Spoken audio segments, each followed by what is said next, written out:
Quando eu recebi a notícia da minha prisão, eu passei o dia gravando no SBT, ao lado de grandes amigos, o que ajudou a deixar o clima um pouco mais leve. Muito já se falou dessa minha condenação, que é a liberdade de expressão, a diferença entre uma piada num palco e uma declaração, que leva um humorista a sério, político na palhaçada, que liberdade de expressão não é de opressão, que piadas podem ofender, etc. Antes de me pronunciar, eu quis ler toda a sentença da juíza que condenou um humorista, no caso eu, a mais de 8 anos de prisão e uma multa de quase 2 milhões. Esse vídeo não é de piada, eu estou em casa com meus gatos. Aqui é a pessoa Leonardo de Lima Borges Lins e não o comediante Léo Lins, uma persona cômica criada ao longo de anos, que faz piadas ácidas, críticas e que sabe que nem todas as piadas são para todas as pessoas. Talvez nem todos saibam, mas o humorista num palco interpreta um personagem, uma persona cômica. Na construção do texto, nós utilizamos figuras de linguagem, hipérbole, metáfora, ironia, numa licença estética e, portanto, uma análise literal desse texto não se aplica na estrutura do cômico. Isso não é uma opinião minha, isso é um dos conceitos de humor, segundo o autor Simon Critickley, um autor com diversas obras a respeito da comédia e um nome respeitado na área nos Estados Unidos e no mundo. Por que eu estou citando isso? Porque é de se esperar que uma sentença pesada como essa tenha um embasamento teórico igualmente profundo. Sabe qual foi um dos embasamentos teóricos da juíza que me condenou a mais de 8 anos de cadeia? A Wikipedia. E isso não é uma piada. Você imagine um inocente acusado de homicídio, a juíza fala, você matou? Ele diz, não. Ela vai na Wikipedia, pessoas podem mentir? Sim, sabia, condenado. Isso mesmo, a Wikipedia tendo um aviso. Não é fonte primária de informação, não substitui uma pesquisa acadêmica, assim como no meu show, também tem avisos. Show de humor, apresentação de stand-up comedy, obra teatral, ficção. Você está entrando em um teatro, está em um canal do humorista Léo Lins. Mas parece que as pessoas perderam a capacidade de interpretar o óbvio. Estamos vivendo uma das maiores epidemias dos últimos tempos, a da cegueira racional. Os julgamentos são feitos puramente baseados em emoção e ninguém quer mais ouvir o próximo, quer no máximo convencê-lo da sua própria verdade. Isso pode trazer consequência para qualquer pessoa, mas no caso de um juiz, de uma juíza, pode trazer consequências gravíssimas. Eu vou citar alguns trechos da minha sentença e eu deixo para que vocês façam o julgamento por si só. Em um certo momento, a juíza fala, apesar de haver texto, edição, cenário, figurino e estar em um palco, parece-nos não se tratar de um personagem, e sim da pessoa a proferir discursos.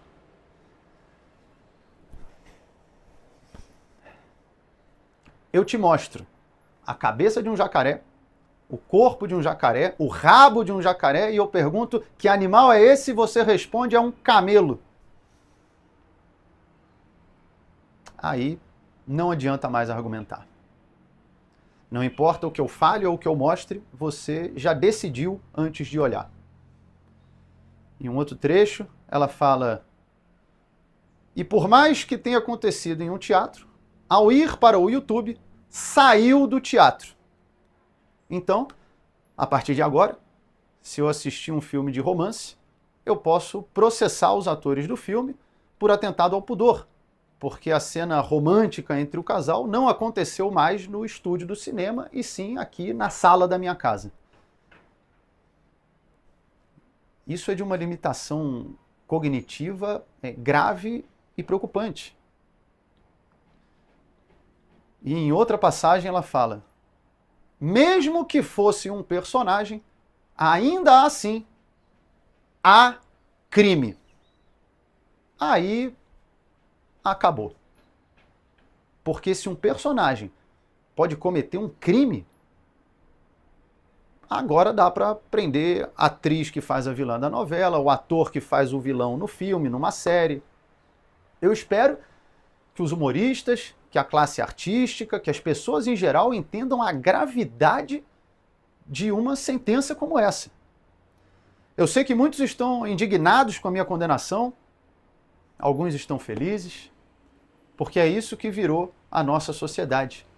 Um coliseu romano, onde cada grupo vibra quando um suposto adversário, às vezes nem é, cai ou é empurrado aos leões. E enquanto a plebe se mata, os imperadores assistem do camarote, invioláveis e intocáveis. Para que rumo está indo a nossa sociedade? Os valores estão sendo invertidos, um olhar vira um estupro, uma piada, um discurso de ódio, e a corrupção vira o padrão. A gente acostumou tanto com desvios de caráter que, quando estamos diante de uma virtude, ela vira digna de elogio. Não, esse prefeito é muito bom, esse aí nunca roubou, nunca se envolveu em corrupção. Mas isso era para ser a regra, não a exceção. Como é que a gente chegou aqui? Em parte, eu te digo, vestindo os vícios com um manto da moralidade. Usam esse manto há tanto tempo que às vezes nem percebem o erro. Durante o meu julgamento, em certo momento, o promotor de justiça me pergunta: você já parou para considerar que essas pessoas que estão aqui falando a seu favor, negros, gays, pessoas com deficiência, já parou para pensar que eles podem ser uma minoria dentro da minoria? E aí eu respondi, mas o objetivo desse processo não é justamente o respeito às minorias? Você está me dizendo então que essa minoria é tão pequena que não merece respeito. Em que momento a nossa régua moral e jurídica passou a ser baseada em um número do IBGE? Isso, se é que era uma minoria. Pelo menos no meu julgamento, haviam mais minorias do meu lado do que contra, porque não levaram nenhuma. E mesmo assim, em nome da defesa das minorias, a juíza ignora a opinião dessas minorias e determina que piada incentiva o crime, o ódio e o preconceito. Provavelmente, então, essas pessoas envolvidas no desvio de bilhões do INSS, coitados, às vezes eles só ouviram muitas piadas de idoso ou piadas de corrupção, e aí estavam rindo, quando viram, roubaram. A culpa não é deles, a culpa é do riso. Aliás, criticam também pessoas que riem de determinadas piadas. Como é que pode rir disso? Olha, diferentes pessoas têm diferentes sensos de humor. Mas não, como é que está rindo? Por que está rindo? Quando a gente ri, nós liberamos endorfina, dopamina, neurotransmissores que fazem você se sentir bem. Eu não vejo problema nisso. Eu acho mais problemático quando, ao ouvir uma piada, a pessoa, ao invés de rir, reage com ódio. Como fizeram na França, ao invadir o prédio dos cartunistas e metralharam todos. Como fizeram no Afeganistão, onde sequestraram e executaram um comediante por causa de piada. Ou até em violências menores, como no caso do Will Smith, que deu um tapa na cara do comediante Chris Rock. Situação semelhante eu vivi aqui em São Paulo, parado na rua, tomei um soco na cabeça pelas costas. Tem vários exemplos de agressão de pessoas que se irritam com a piada, mas não que riem com a piada. E ainda assim invertem essa lógica para fazer parecer que as pessoas que riem de determinadas piadas têm grande chance de cometer atos de ódio e de preconceito. Eu não vou ser hipócrita.